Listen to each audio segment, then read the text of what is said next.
ఎవరు యేసు చూడాలనుకొనగా తానెవరో నాకు కనపరచుకొనెను.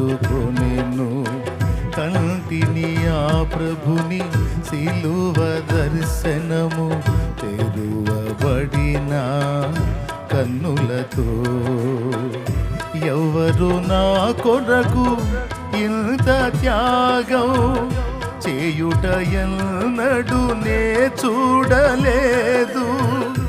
ఎవరు నా కొరకు ఇంత త్యాగం చేయుట ఎన్నడూ నే చూడలేదు.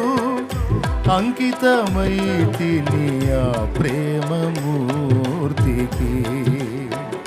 అంకితమైతిని ఆ ప్రేమమూర్తికి. సాగిపోతున్న నా